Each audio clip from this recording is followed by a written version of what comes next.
Well, welcome back to another episode. And today's topic is all about, do dogs need carbs? And it's going to be a really good complementary episode to episode 8. So if you have not listened to episode 8, that is like the foundational, like Dan's college course on carbs. It's Carbs Make Dogs Fat, the evidence. And so that really lays the groundwork to things that we'll reference, things that we'll talk about briefly, because we can only cover so many things in one episode. But I just want to make sure, if you haven't listened to episode 8, please go back and find it and listen to it. And I'll make sure to link it in the show notes. And we're going to frame this episode a little bit different. We have 5 different misconceptions. And these are actual words that, like, Dan's been in this industry for a long time. So these are phrases that he's seen over and over, social media, emails, customers coming to be like, I thought dogs need carbs because of this reason. And anyway, so this is going to be like Mythbusters gone wild, where Dan's going to kind of go through, like, I'll work through these 5 big misconceptions, common misconceptions. And Dan's going to really bring the science, right? Like, he's going to have the black and white answers to everything. So are you ready, Dan? It's like, I'm ready. Yeah. I just wanted to note that, like, it's interesting. And I think it's instructive that the place that I have seen all of these different comments the most is not just somebody cooked this idea up on their own, but they hear it from their vet. They go, well, I'd be into your low carb product because my dog is fat, and I know that low carb has helped people lose weight, for instance. But when I talk to my vet about it, the vet says that, and it's one of these 5 things. And it's worth noting because it, like, gets at this broader, not strategy, I guess, is that implies like a kind of intentionality, but it gets at, like, all these things have an element of science to them. And so they're very ripe for, like, someone that's got a professional medical degree to, like, riff on and to tell somebody about. But they're all misleading in one way or another. They don't remotely support the idea that you shouldn't restrict your dog's carbohydrate intake for this reason.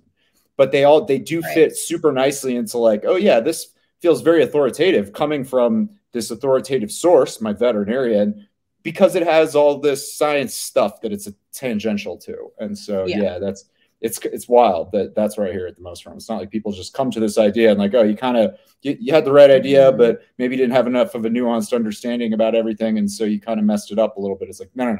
This is getting perpetuated by the veterinary community. Yeah. It's they're coming with you. But my vet says this, it was after consultation with my vet, things like that, we've discussed this in previous episodes, have been in their shoes too, of my vet pushing a particular food because of my, a particular issue that my dog was having, et cetera, et cetera. And anyway, come to find out it's, 50% carbs. So we'll kind of get into that too.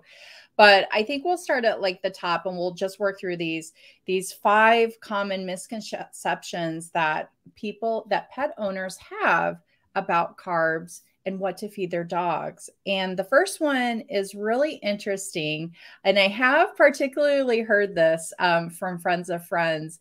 And it's like, but dogs have been evolved to be able to eat carbs. They're not wolves anymore. Explain that one, Dan. Of course. Yeah. Very common idea. Totally factually accurate. That's the most important thing. That is true. Dogs and wolves are very genetically similar. They're as similar as any 2 distinct species get. And they're so similar that they can interbreed with one another, which is incredible. It's like, it doesn't, a lot of biologists, you ask them, how do you tell where one species ends and another one begins? And the answer is if they can interbreed successfully, if they will make offspring, if they breed. Like a human being and some other great ape can't interbreed and make a baby, but a dog and a wolf can. It happens all the time. And so that they're very similar, but they are 2 distinct species with specific genetic differences.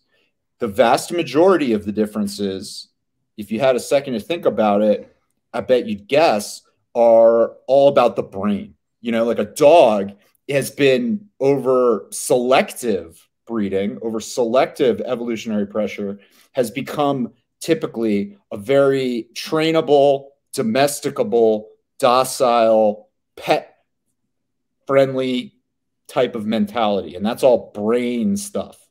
A wolf, on the other hand, is like the quintessential wild animal, right? Like it is not the case that you can go out to Yellowstone, be like, oh, that wolf is super cute, bring it home to your house and train it to behave like your Yorkie poo. Like it doesn't work that way, because not just because it's a larger animal or whatever, because its brain is built somewhat differently. It hasn't gone through these generations and generations and generations of breeding for the traits that make something a good house pet. It's a wild animal. It's unruly. It's aggressive. All that stuff. That's where the majority of the genetic differences are.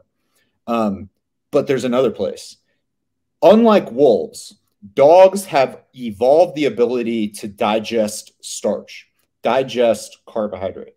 So basically what the place where the rubber meets the road on this, like digestion occurs from the moment food comes into the mouth, until it's way far along. It's just like the different aspects of the digestive system break down in different ways, different parts of the food product.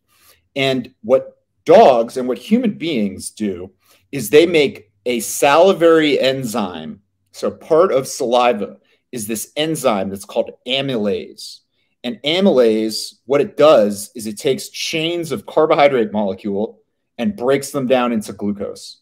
Glucose is like, we've covered this, you hit it right on the head. Like there's other episodes that this dovetails with perfectly, but like basically carbohydrate is a chain of glucose molecules. Glucose is sugar, just chain of sugar molecules.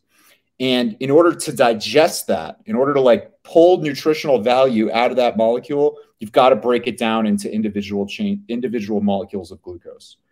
And amylase does exactly that. It basically breaks those bonds and turns a long complex carbohydrate into a bunch of individual molecules of glucose.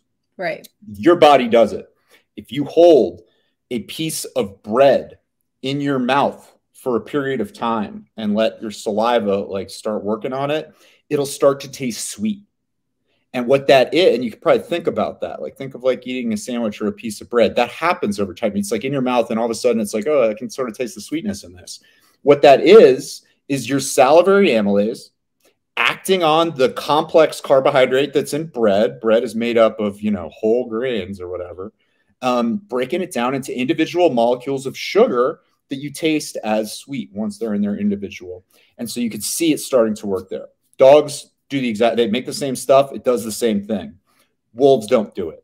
This has been determined through gene sequencing studies, like cutting edge type science, where it's like basically we line up the genome of a wolf and the genome of a dog, and we look for overlap and we look for differences. And that's one of the differences, is that your dog, and that's why this is a factually accurate statement to say, well, no, wait a second. My dog should eat carbohydrate because unlike a wolf, it has evolved to digest carbohydrate. So it's true.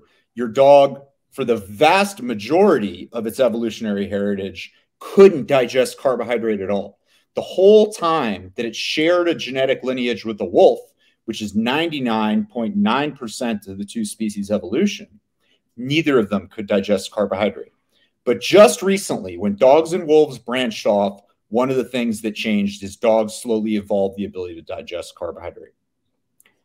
But, and so there's a huge but, which is that, of course, they can digest carbohydrate. Like we wouldn't be having this conversation if they couldn't digest carbohydrate, right? If it was just a wolf and it couldn't digest carbohydrate at all, we wouldn't be talking about whether it is healthy for a dog to eat carbohydrate because they couldn't digest it at all. Nobody's saying they can't digest carbohydrate, but that doesn't mean that it is healthy for the animal to do. It doesn't mean that they can digest it without also incurring other costs, without having metabolic changes. Those things do happen. And so it is not a persuasive thing to say, well, my dog evolved the ability to digest carbohydrate, therefore it should eat carbohydrate. And I'll give you an example that shows how absurd this is. You and I, unfortunately, can digest jelly donuts or ice cream super effectively. If you give it to a cow, the cow can't do that. As a cow, very, very specific digestive infrastructure. Give it to a wolf can't digest it effectively, but you can. I can. We can digest it very effectively. We know, because when you eat a lot of jelly donuts, you start to pack that nutrition on as body fat. That's what happens. Everyone knows that jelly donuts and ice cream are not healthy food products, but you can digest them just fine. And so it's the same idea here. When somebody says to you, no, your dog has evolved to digest carbohydrate, therefore it should eat carbohydrate, just think of a jelly donut and just be like, I can digest that just fine. Does that mean that I should eat that as my source of 50% of my calories? Of course not. And so that puts paid to that notion, I think. As I hear you say everything, like what's coming to my mind is adaptation and optimal health are not the same thing. Absolutely. Just because the dog was evolved to be able to process carbohydrate does not mean that it is optimally healthy for them in any regard. Exactly so right. We'll kind of get into the science of that, but it's like it gets nuanced. And I wonder if this going into this gets a little bit like more than this media might like kind of be suited for, but we'll try. It's like basically what causes evolution via natural selection is what are called selective pressures. Something happens in an animal's environment that puts pressure on it to survive. And in the case of a lot of wild animals, what that is an unavailability of food. And so if you are, let's say you're the 1 in 100 wolves that makes a little bit more amylase, and there's a ton of carbohydrate available. Well, but otherwise there's not a lot of food available, right? And so tons of wolves are dying of starvation, but you've got the ability just through genetic variability, you've got the ability to digest carbohydrate. Well, you might be the one wolf of 100 that gets to live longer. And so there are some selective pressures that are really powerful, because like if you have them, then you are going to survive at a much higher clip in the short run than the other members of your species, of your pack or whatever. Right. And then there are others that only operate over the long term.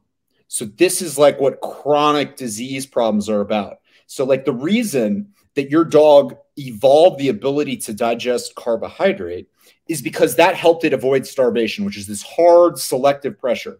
People start like, okay, we know that dogs basically branched away from wolves right around the same time as human beings began to develop agriculture, which is how we have carbohydrate at such massive scale. It's the same idea. And so all of a sudden, if you've got the ability to eat all this carbohydrate-rich food that's being produced by all these human beings, all of a sudden, you're going to avoid starvation. It's very adaptive. You can see why that quickly spreads across like the gene pool. But what isn't a hard selective pressure is the development of chronic disease down the line. Like that's where we are now. You're not concerned with whether, oh, geez, if I feed this to my dog, is it going to starve today or not? That's not the issue. The issue is, are we going to keep this animal around for as long as possible? Are we going to help it live to 15 instead of 9 years old? Are we going to help it avoid diabetes, weight loss, or obesity, stuff like that over the long term? Those type of things have much lower selective pressure. It doesn't operate on the same level, because the animal, whether or not carbohydrate gives you obesity over a time scale of 5 years, both you and the wolf are around for 5 years. And so it's a much like that's how that. And again, that's probably I haven't like road tested the explanation there to know whether it comes through coherently. But that's the idea basically, is like some selective pressures that's why that kind of thing can happen. And has happened. Immediacy of like survival. Yeah, I love that. Like, does it stop you? Natural selection occurs at the genetic level, but operates through breeding. And so, like, if you don't get enough nutrition and starve, you don't breed, you don't pass on your genes because you starved before you had the chance to do that. Well, if you do get the nutrition and you stay alive long enough to pump out a litter of puppies, but oh, by the way, you get diabetes 4 years later and die, that's hugely adaptive over the animals that can't get it at all. So that's how that comes to be. Yeah, I love that. And that really ties into this, like, number 2. So number 2, the second misconception we have, dogs need carbs for energy if they are active. I see this a lot.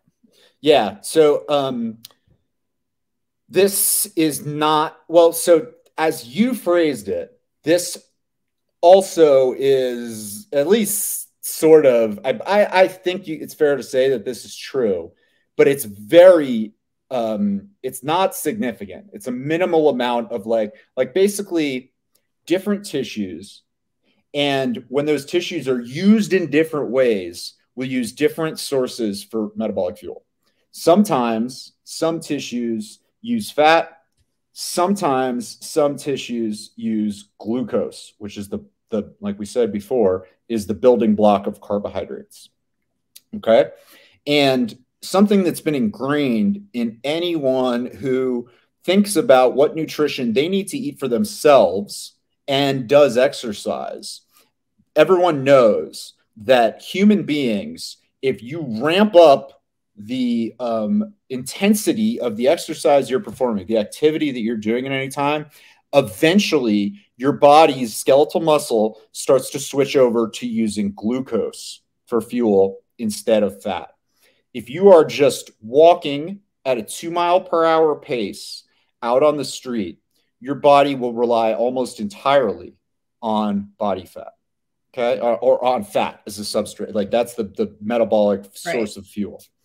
If you start running harder and harder, you will more and more be using glucose for energy instead. So I did one of my hobbies are these like long endurance trail races. I live in Utah, in the mountains of Utah, and say these cool events. If you're into running, do these long, hours-long runs on these trails. And one of the fundamental components of the strategy for these things is you need to eat sugar during the event because you are going hard enough that your body is using that stuff instead of fat for a big chunk of its energy needs. And because your body can't store an infinite amount of glucose, you will run out over time unless you replenish it. So you go do these races. This is why you drink something like Gatorade, or you eat like these energy gels. It's like pops in 100 calories worth of sugar, pure sugar. If you have enough fat in your body, I have enough fat in my body, and every dog that is owned by someone who's listening to this show has enough fat in their body to essentially power a 2-mile-per-hour walk indefinitely. You know, you're talking about hundreds and hundreds of miles. Glucose is very different. In you and I, your body contains like 1,500 calories worth is kind of like the rough number. So if you're going to burn more than 1,500 calories worth of glucose in your activity and in these long trail races, that's what you do, you need to eat it. You need to take it in. So that's a long-winded way of saying that like certain activities in people unquestionably burn glucose. And if you do enough of those activities, you need to take that glucose in through your food. At baseline, you've got some stored up, and your dog has some stored up. It gets stored in the muscles in what's called glycogen, and it's stored in the liver as glycogen. So if you wake up and you haven't had a meal in 18 hours, right? You didn't eat since breakfast the day before. You didn't eat anything in the whole rest of the day. Then you went to sleep, and then you woke up. And then you went for a hard run. It's going to be hard for a variety of reasons, but not because you don't have any glucose. Your body stores some amount of that stuff just fine. And same with your dog. And that's important because it gets at the distinction between whether you need glucose to power an activity and whether you need what's called exogenous glucose, glucose through food. Your body and your dog's body will make glucose on its own through other metabolic substrates. Even if you do not feed a dog, a wolf, take for example, we talked about a second ago, a wolf can't digest carbohydrate, okay? There's still glucose in the bloodstream of every wolf because it's used, that substrate is used to power some activities. And it's there. They just make it out of, there's like a biochemical process called gluconeogenesis where an animal makes glucose out of other metabolic substrates, mainly like protein. So whether you need glucose is one issue. Whether you need to eat glucose is a separate issue. All that said, in either case, dogs don't function metabolically the same way as people do when it comes to activity, when it comes to exercise. Dogs do not have this, like, there's a term of art, like an expression that people in the like endurance community use. Is called bonking, B-O-N-K. And that's like, that's when you hit the wall. Basically, maybe you've heard of hit the wall. It's like all of it, quite suddenly, you go from a place where you're cruising to a place where you are out of gas and you can't go. You know, you can walk, but you can't run anymore. And what that is your body running out of glucose because you're going to use it up. You got a minimal store. You're not eating anymore. And eventually it goes away and boom, you hit the wall. You can't power that same activity that you wanted to do. That doesn't happen to dogs. Okay. And I'll give you 3 places that that the scientific community has observed that can show you, like, as an example of how we know this for sure. Number 1 is wolves. On average, a wolf travels something like 20 miles every day. And as we covered in the first point of this episode, they cannot digest carbohydrate. Okay. So the amount of glucose that they need to power 20 miles of trotting, of chasing down, like, think of the amount of effort that's required to go into a life or death struggle with a moose or a bison. Like, this is day to day for a wolf. Is like, you are chasing this animal indefinitely until it tires out. Then you're going to bring this thing down to the ground and kill it. Like, you're talking about life or death struggle, as intense as it gets, no glucose being consumed. Okay. And if it was something that helped them bring down that prey 1 iota more effectively, all of a sudden, then there's a lot of selective pressure for them to be able to do that, right? Then it makes them much better at surviving. And so they would have evolved that tendency. Number 2, sled dogs.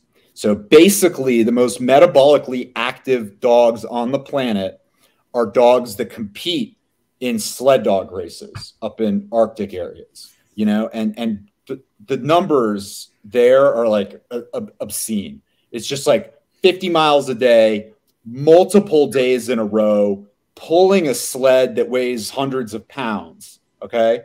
And as a matter, like, across the industry is not the right way to say it, but across that sport, there is a single dietary strategy, which is the dogs do not eat carbohydrate at all. Those dogs don't take in any carbohydrate. And they perform, with all due respect to our listeners' dogs, I feel pretty safe saying that those dogs are performing a lot more exercise on a daily basis than your Yorkie poo. You know what I mean? These dogs are running 50 miles a day and they take in 0 carbohydrate. And again, strong pressure. You're a musher and this is your thing. This is your hobby. Yeah. If you thought your dog was going to do 1 iota better by giving it carbohydrate, you bet your ass that they would give it to him. And it doesn't. And then third, the way we know for sure is it's been tested. Experimental, published, peer-reviewed research has been performed where researchers essentially put dogs on treadmills and run them indefinitely and look at what their body is using metabolically. And when they do that, they see that the dogs that are performing that on a 0 carbohydrate diet don't function any differently than the dogs that are eating a carbohydrate-rich diet. In fact, they perform better. Yeah. So for all those reasons, if you're like, well, I get that the average couch potato dog might not need carbohydrate, but my dog goes for a jog with me every day, so my dog does because he's an active dog. It's like, no. Not even close. Not even close. It's just kind of a misconception stemming from the idea that human beings at certain energy output levels do need exogenous carbohydrate at some point. Yeah. I mean, I was even thinking the other day, when I was being raised in Southern Illinois on a farm, my grandparents' dogs, I mean, they were eating meat. It was not carb rich. They did not eat dog food. And these dogs, I mean, they were go all day. I mean, they were like chasing out predators. They were working dogs. They were working farm dogs, and they were very active in energy. And so, yeah, it just kind of like it messes with your perspective, because you're like, wait, but the average dog isn't that, like you said, that intense exercise, like these sled dogs, these dogs that have been on treadmills and definitely in these studies, and they still are not requiring carbohydrate for function and performance. So yeah, it's just something to kind of wrap your mind. You can see it also. This isn't proof.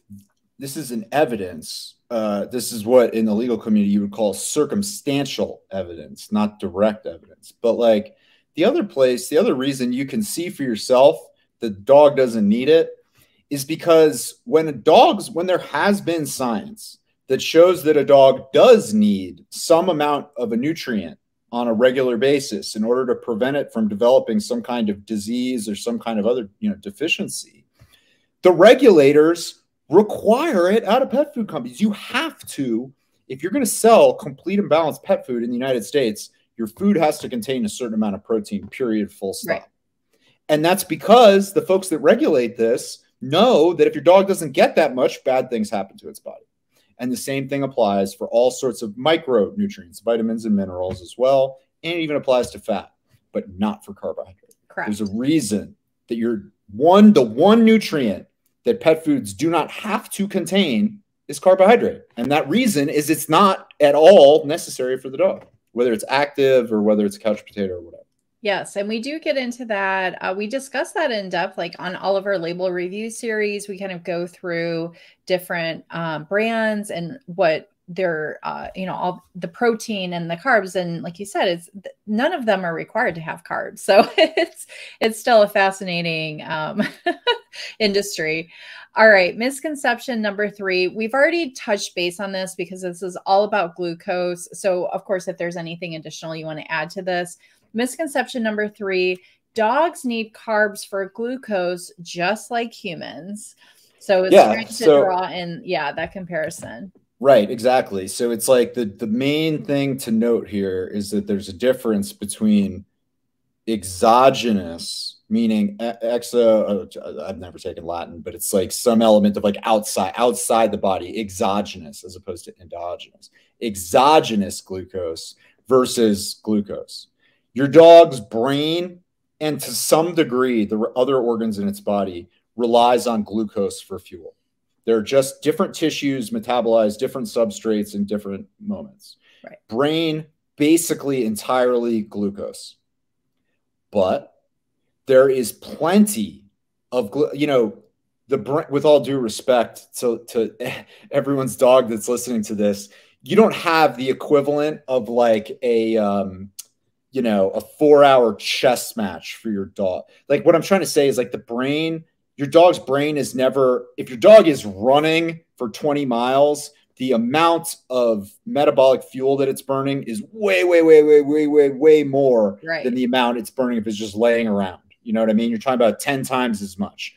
That kind of variation doesn't happen in the brain.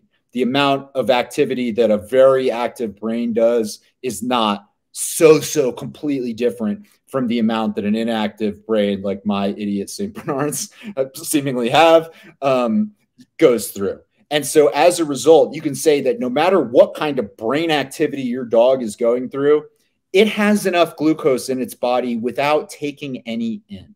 If you want to power what it needs, it's not like if you don't feed your dog a carbohydrate-rich Hill's pet food product that all of a sudden you're going to be like, sit, and it's going to try to shake. And it's just like, oh, I got too stupid. I can't do it anymore because I don't have enough gluten. No, the body, again, through the process of gluconeogenesis, produces more than enough glucose to power your dog's brain.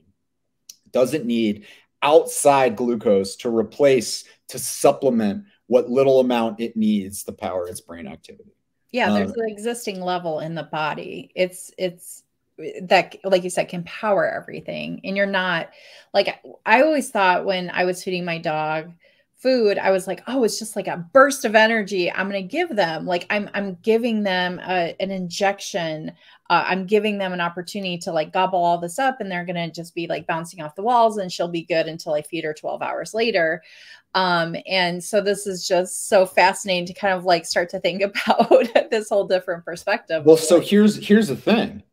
This is not this isn't, I don't think you're going to deal with this directly because it's not like a reason that people give for like, I want to feed my dog carbohydrate, but it's a really important fact to understand. If your dog eats a lot of digestible carbohydrate, its body will begin to burn glucose instead of fat. You can influence using diet, just like using activity. You can influence whether your dog burns relatively more fat for energy or relatively more glucose, carbohydrate for energy. And the most direct way to do it is by feeding the dog more carbohydrate. And again, this has been tested ad nauseum. This is not a controversial subject. This is taught in every major veterinary nutrition textbook, every major veterinary endocrinology textbook.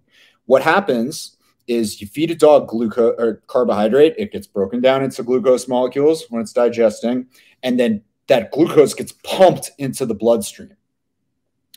And as anyone who has a diabetic dog knows, your dog will get poisoned if the amount of glucose in its body stays too high, or in its bloodstream stays too high for too long. That's a diabetic coma. That is hyperglycemia. That is a very scary death potentially thing.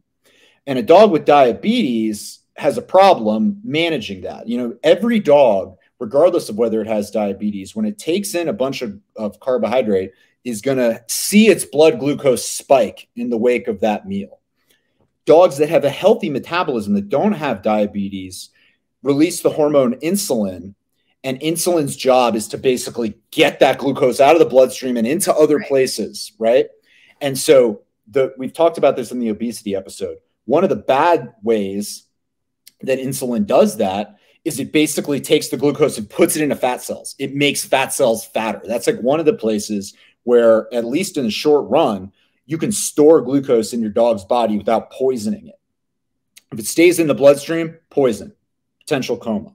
But in the fat tissue, okay, we're going to avoid the coma thing. The only problem is that you get fat. Like that's basically, but another thing that insulin does, like insulin operates on a bunch of different fronts. And so another thing that it does is it signals to tissues that can preferentially burn relatively more glucose for energy or more fat for energy. It basically says, there's a ton of glucose in the blood. We need to switch over into glucose burning mode, and your dog will start to do more of that. And that's basically, you can measure it through what's called the respiratory quotient. Like the amount of oxygen that the animal takes in is a perfect indicator of how much relatively it's burning glucose versus fat. And so you see it, you can like it's been tested time and time again. And so, and I guess what I mean to say with that is it's relevant to like your conception of, oh, I feed my dog a carbohydrate rich meal and it's going to be bouncing off the walls. Well, to some degree, I mean, that happens. Like, think about kids with sugar, like hyperactivity. Like glucose is definitely the like burn hot and fast fuel, whereas fat is like the slow burn type fuel, right? And so there is, this has probably, as far as I'm aware, not really been tested whether dogs actually have like a peak and crash in energy after eating a carbohydrate rich meal. I don't know if that's really a thing or not, but it's 100% a thing in human beings. Like we see it, of course, all the time because your body does the same thing. It goes, oh God, there's tons of glucose. We need to burn this glucose up as much as we can. And so it's like sugar crazy. And then it's out of the blood and we crash. So similar. This is all good. And so misconception number 4 does really tie nicely. We just talked about diabetes. You go to your vet for metabolic disorders. My dog is gaining too much weight. My dog has diabetes or has symptoms of diabetes. And a lot of times your dog can prescribe certain foods. So misconception number 4, but the dog food that my vet prescribed me has carbs in it. Yeah, I mean, that is unfortunately the reality, you know, that the vast majority of pet food products that are recommended by veterinarians in the United States today are stuffed with carbohydrate, that have far more carbohydrate than any wolf has ever eaten, far more carbohydrate than your dog needs.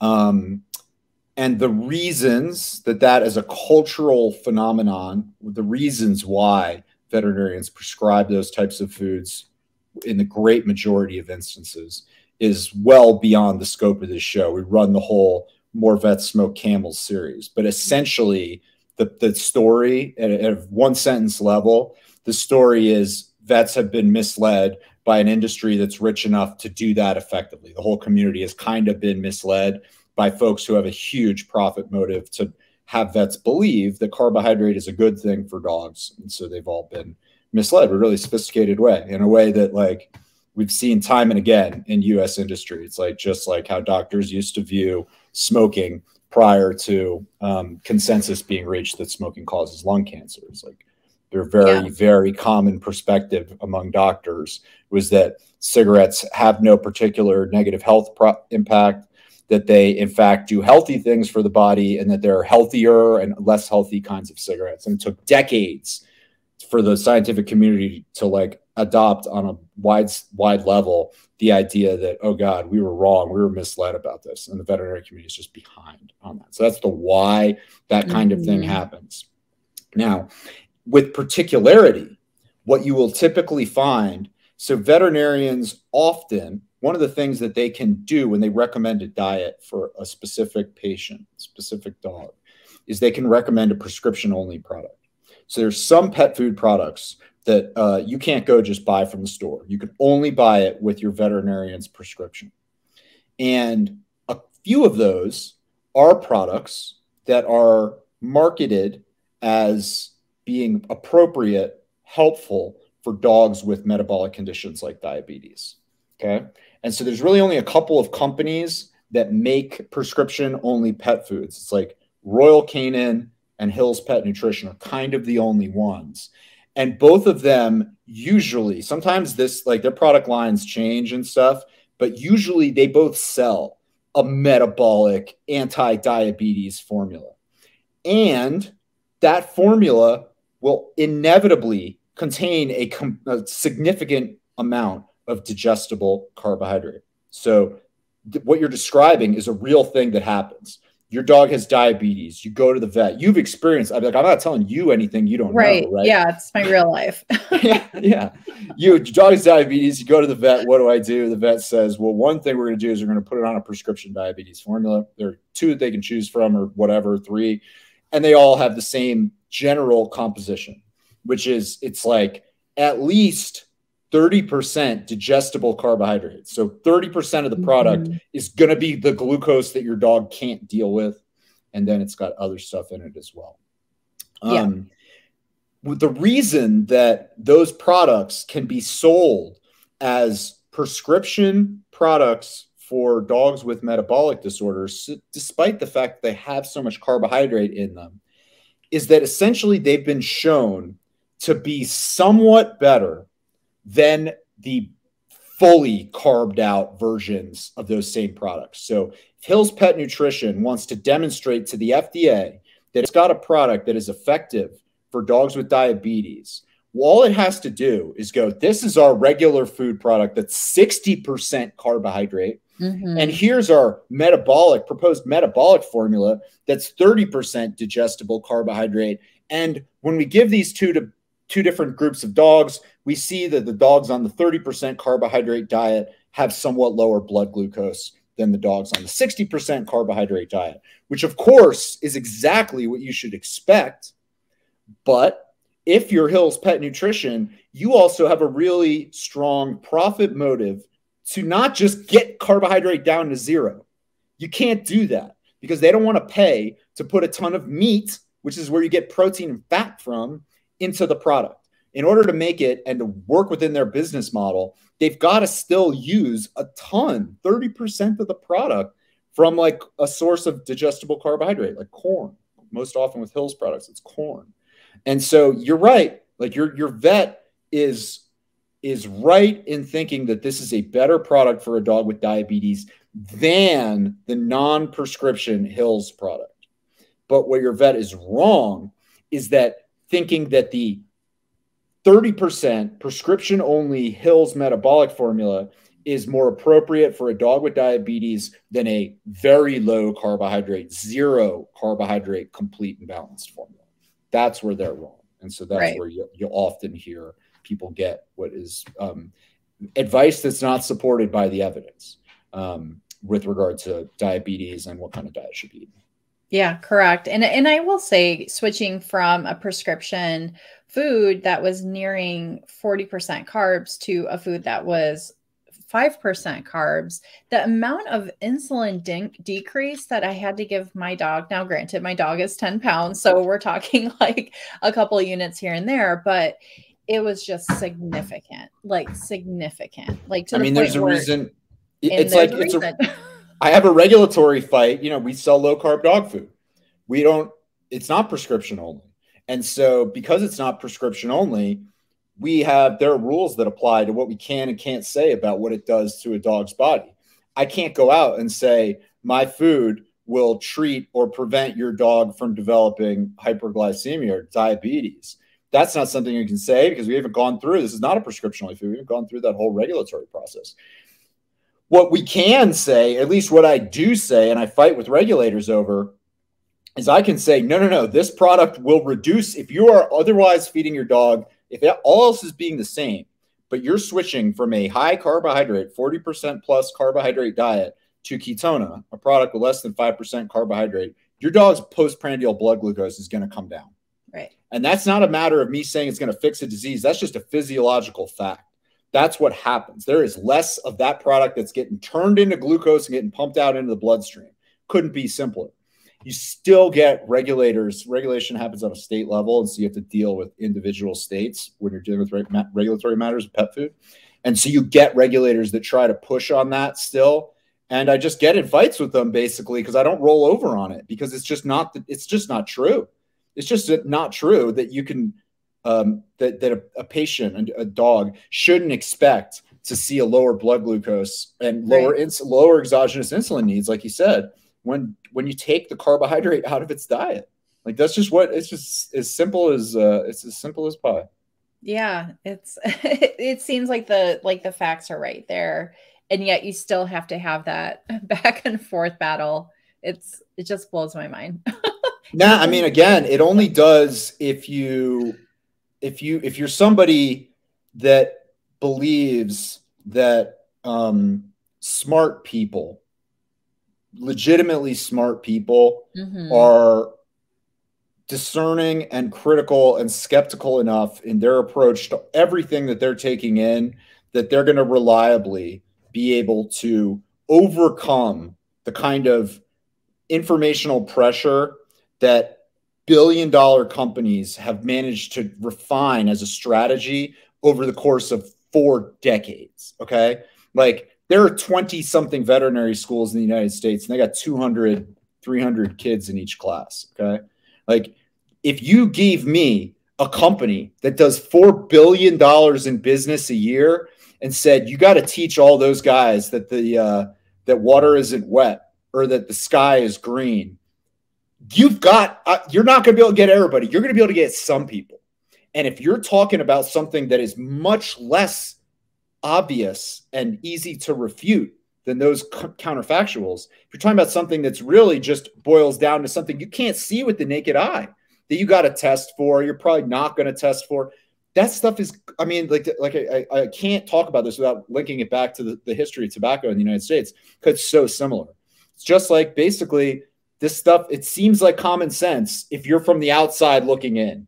But if you've been raised up in an environment where everything you've taught about health and nutrition has been influenced hugely by folks that want to push propaganda, that want you to believe something regardless of whether it's true, I'm sorry. Like, I just don't believe that people are particularly good. Even the smartest people out there are particularly good at rising above that and getting out of it. It's just that hard, you know?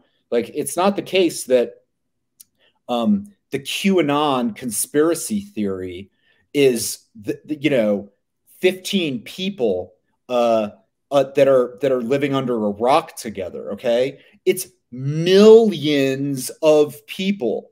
And that is a thing where the it's like, it is so, and they're all genuine believers. It might be hard for somebody that doesn't believe in that stuff to take on board the idea, oh, come on, they can't really believe. Right. Nope. That is true belief. That is true belief. And when you get saturated informational environment, that stuff happens. And it happens at a professional level too. Happens everywhere. All right, let's bring it on home. Misconception Okay. number 5.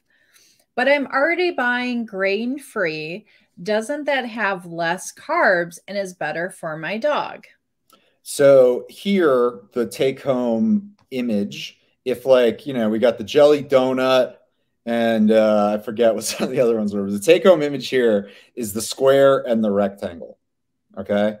And again, I'll build to what I mean. Basically, the answer is just because a product is grain-free means that doesn't mean anything about its carbohydrate content.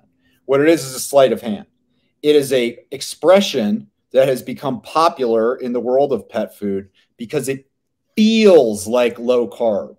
That if you don't look too carefully, grain-free, we all know grains equal carbohydrate. And so it's grain-free, so it's probably less carbohydrate. But in a literal sense, all it means is that there are no grains in there. And if you make pet food, you can put cheap, digestible carbohydrate into your product without grains. And most particularly comes from tubers, where, potatoes and sweet potatoes. Those things are very starchy. They're products of agriculture, and you can just as inexpensively put that stuff into pet food as corn or rice or any grain product. So just because something is grain-free does not mean that it is low in carbohydrate content. Quite to the contrary, more often than not, it's just as high in carbohydrate content as a product that uses grains for its carbs. It just comes from a different place. Yeah, it's a type of carb. They're using, like you said, tubers, but it's a different type of starch. It still spikes their blood sugar. It still does all the physiological effects in the dog. It still can contribute to obesity. It still can contribute to other metabolic disorders. It's just coming from a different source. That's like exactly you said, right. That's exactly right. Square in the rectangle. Well, so here's the square in the rectangle. The square in the rectangle is that let me make sure I don't say this wrong. All squares are rectangles. Not all rectangles are squares, right? A square is a four-sided object where all four sides are the same size. A rectangle is just any four-sided object where the two sides that are parallel to each other are the same size. Right? So you see some rectangles that are long and skinny, right, and some that are short and fat. Square, obviously, all four sides are the same. So all squares are rectangles. Not all rectangles are squares. In the same way, I think it is fair to say that basically in order to be an optimally healthy pet food, it should be grain-free. Like for me, the gold standard, and this is not the product that we make, FYI. A perfect, if budget and convenience are no option, no issue for you, excuse me, then you should feed a raw, all meat, complete and balanced, commercially prepared diet for your pet. That is nutritionally optimal for the animal. Those are the guidelines that will give you. And every one of those products, because it's all meat, is grain-free. So just like every square is also a rectangle. There's no way you can make a square that's not a rectangle. There's no way you can make an all-meat product without making it grain-free, of course, right? Right. That said, not all rectangles are squares. Not all grain-free products are also low in carbohydrate, high in meat, high in protein. So it's the same kind of thing. Just because it says grain-free shouldn't indicate to you that it is high quality. But, oh, by the way, all of the really high quality products will in all likelihood be grain-free as well. Yeah, I love that. It's so simple, but yet complex. But it's just another, it's another one of these cases where it just shows like just a little sleight of hand that when you take a step back and talk about it a little, it just feels like the most common sense thing in the world, where it's like, oh yeah, I guess grains are not the only source of carbohydrate. It's like, okay, that's not, well, sorry, people, until this whole DCM controversy came around, a third of the market was grain-free, and it's all driven. There's not one study that says, well, grain carbohydrates are uniquely bad, so you take them out and your dog's going to get healthier. There's nothing that says that. And yet, billions of dollars a year, tens of millions of people in the United States alone just going, yeah, that's like, yeah, grain-free. I know my dog probably shouldn't have grain carbohydrate. This is healthier. And it's like, nope. And it's just, again, it's just this like how well things like information environment, social pressure, conformity can make you just like a little bit willfully ignorant of stuff that feels like common sense. Yeah, I agree. And all these misconceptions as we walk through them, and we hope that you enjoyed this framework. And I always find it informational in terms of hearing the language that I hear and then hearing Dan's kind of like interpretation through the scientific medium of like, okay, well, actually through these, studies and physiology and even back to the wolf's heritage, all of these things kind of really drives it home of like, it's undisputed. Like you can't argue with everything that you said. It's not you, like I said a misconception and you said, well, I think that, or it should, it's very scientific driven. And that's what we're all about here on the podcast. So there are plenty of issues where professionally informed people can disagree about how to interpret the evidence. Right. Okay. All kinds of stuff. Not on any of these issues, though. These are all these things we talked about. Everyone is on the same page in what the evidence shows.